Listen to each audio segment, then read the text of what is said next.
If you haven't been looking at the posts on my X profile, I've been talking about my situation with CondorDM a lot.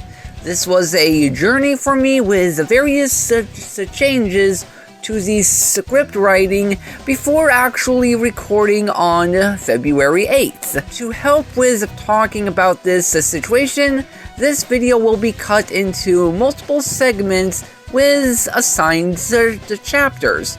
First, who is a CondorDM? Second, my history with CondorDM. Third, CondorDM's Fanbase. Fourth, getting the boot. Fifth, buying subscribers and bot accounts. Sixth, the Bird's Nest Episode 5. Seventh, Court of Public Opinion my ass. And eighth, my final thoughts. CondorDM is a YouTuber that makes videos ranging from self-help, advanced Dungeons & Dragons 2nd edition, and dramas that either involve him, the greater TTRPG space, or WotC. His style of video is very basic as you can get. One image, 4 visuals for the whole video. As for audio, he'll have a backing track and the first raw take of what he wants to talk about for the topic of that video. Think I'm wrong? On the Discord that I was recently booted out of, which we will mention later on, when someone asked if Condor needs help editing scripts, he assumed they were talking about his videos, since they were talking about his videos at that moment, and answered he records based off of wisdom, which I interpreted as he doesn't script his videos. He's never mentioned by name who he ever talks about, unless they're really getting on his some nerves, or has responded to something he said, and or if they especially have a high following. Think triple digits in the subscriber number. His reason for this is not to give those people attention, while the actual reason why is because he's only going to try to get attention from larger content creators because they have a bigger audience that, hypothetically, he could be mooching off of. Most famously, Sage Master, where Condor accuses him of mass disliking all of his videos a month into me following Condor, at the time under the guise of it being a theory. I admit that I blindly accepted it as fact, as would the rest of his audience.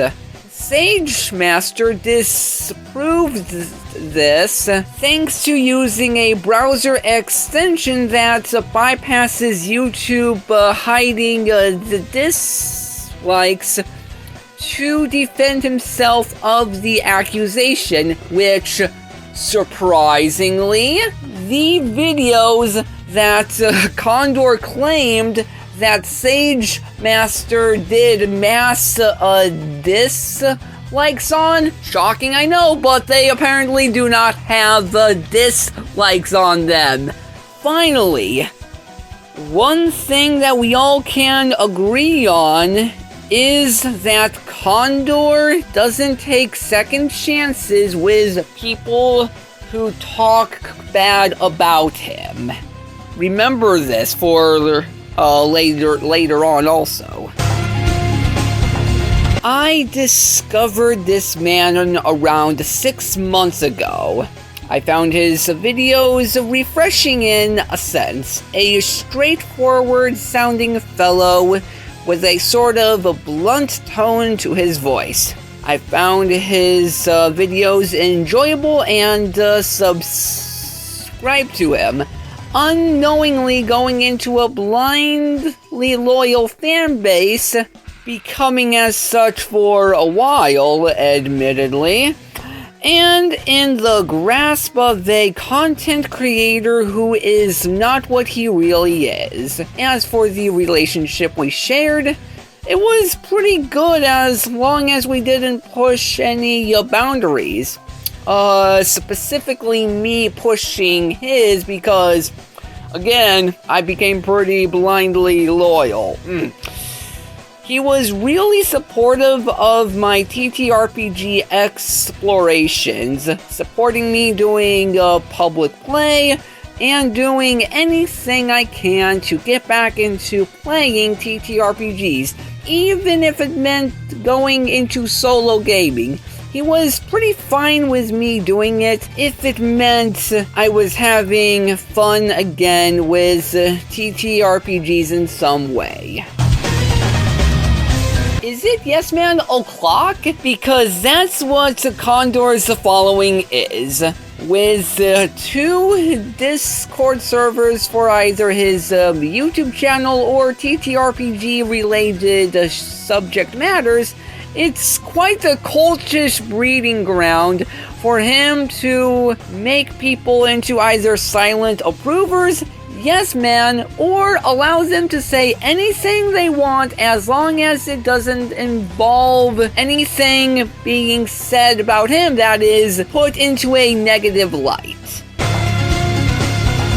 Now, for the moment that I bet most of you have been probably waiting for, me getting the boot. It all started on February 2nd around 9:30 p.m.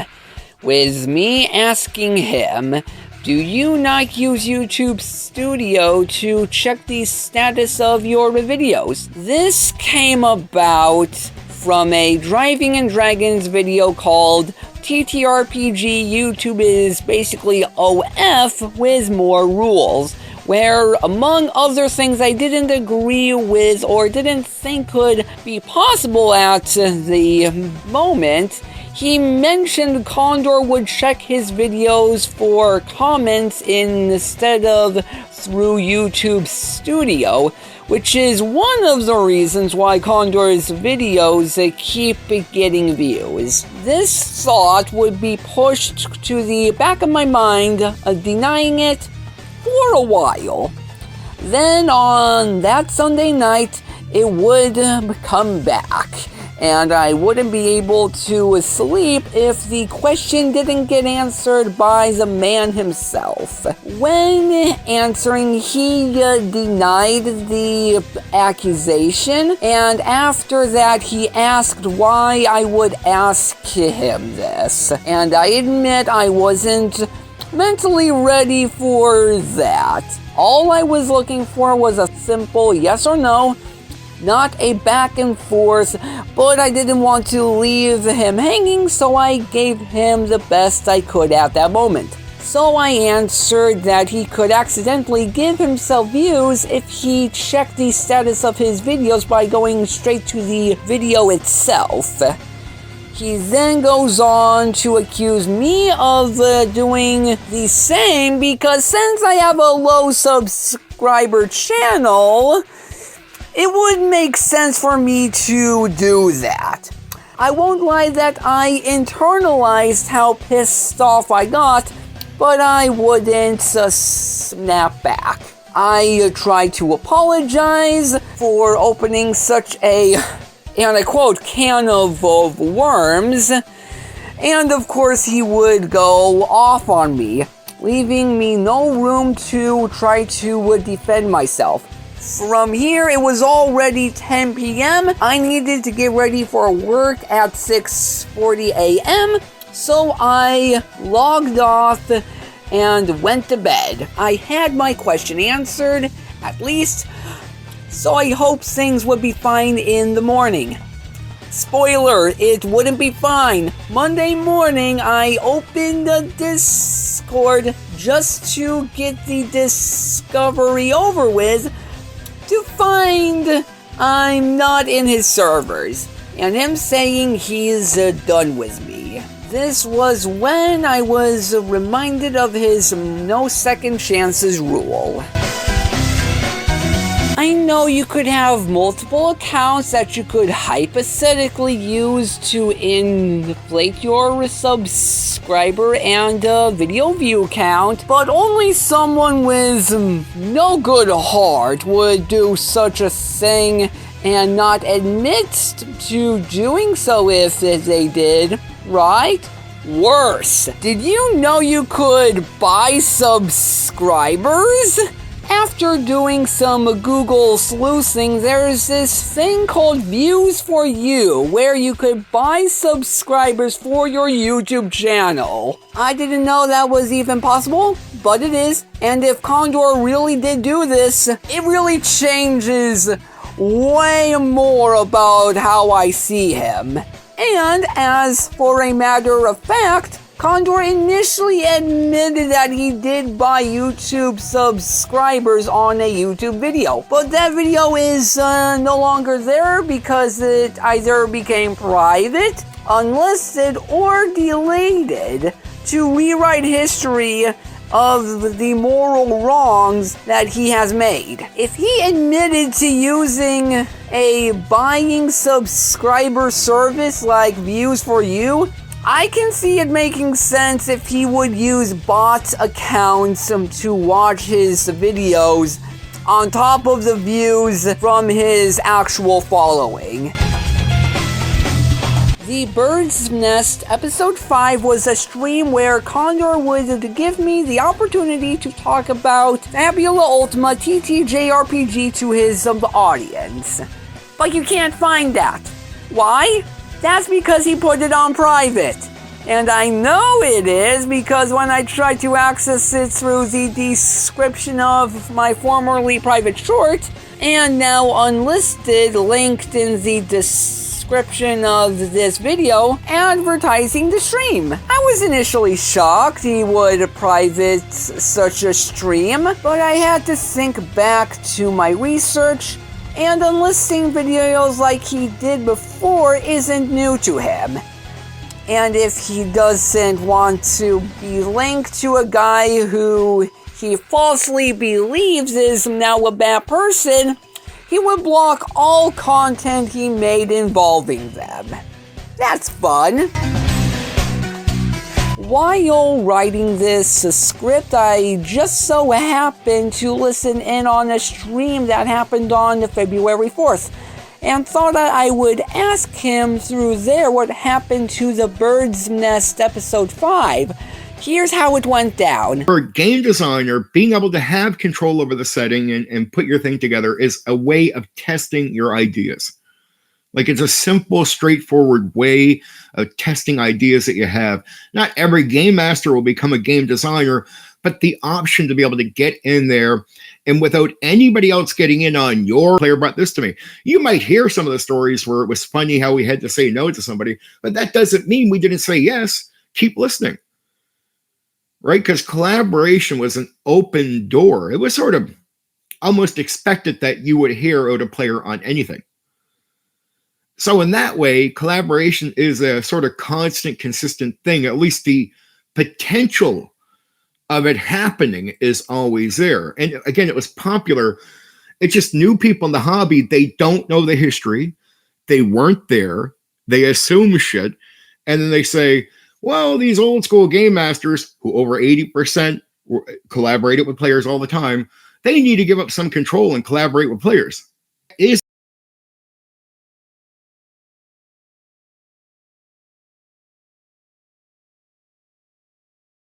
go to another campaign and go, hey, fuck it, let's collaborate on this one. And again, you can always pitch your shit at a game master, an old school game master, even if they would say no to a lot of things. The door to communicate and talk is always open. The potential for collaboration is always happening anyway. Like, if you're in a setting where, say, there's no halflings and your DM finally lets you make a halfling character for that old D&D game, that's collaboration. That is you bringing in something unique into the world that doesn't exist without you, the player, applying what you're doing, right? So there's all kinds of ways you collaborate. And then there's just straight campaigns where collaboration was the focus, at least from the get-go. Yep, I've been silenced. Not really the court of public opinion, as he proclaims, if he's pulling this stunt. And let's see what happens if I use my private account, which I use to subscribe to him as well. In a way, if you're adjusting things for the player's ideas and their characters, you're already collaborating. Like that is straight up collaboration. So the idea that when I hear guys out there making this stupid argument, game masters don't know how to go control, and I'm like, that is the stupidest shit I've ever heard in my life. We've been doing that for decades. What are you talking about? What the absolute fuck are you talking about? You made this shit up in your head, and you're out having a passionate argument with nobody.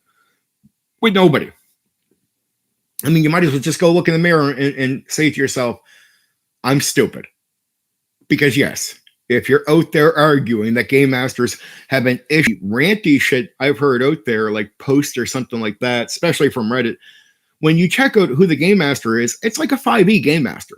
This is not like some old school guy who's gone on to a rant. Now, okay, back to what you were saying here.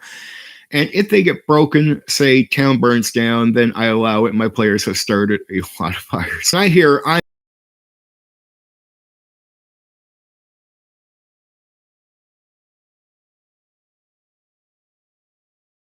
game master.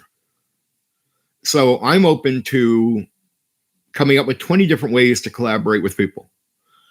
You know, I'm open to doing a railroad, like even though I prefer a sandbox, right? I'm open to taking any approach really, as long as I can make it work and going with it. I mean, I like to be open and not say that and pigeonhole myself and just say I'm only this one kind of thing, right? So I think there's so many different ways that if you think about it. Think it's just on streams? Here's a few images of me commenting on either a video or a community post.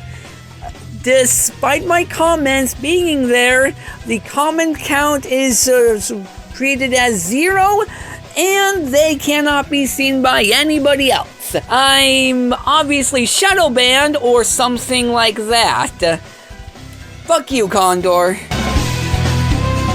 I hope you understand how I see Condor now. A selfish, egotistical man-child who picks fights with big fish for attention. If he argues otherwise, don't believe him at first. Do your research. If others say otherwise about him, don't believe him. If others say the same thing as him, then you can believe them. That exception aside, don't believe what the bull says, because he's puffing hot air and sees red all the time. If he ever makes a follow-up to me and mentions my name, expect a response. Until then, I'm going to make videos that I genuinely enjoy making. This situation needed to be addressed from my view, and I hope my view makes some more sense than his. With all that said, this is GodOfKa signing off.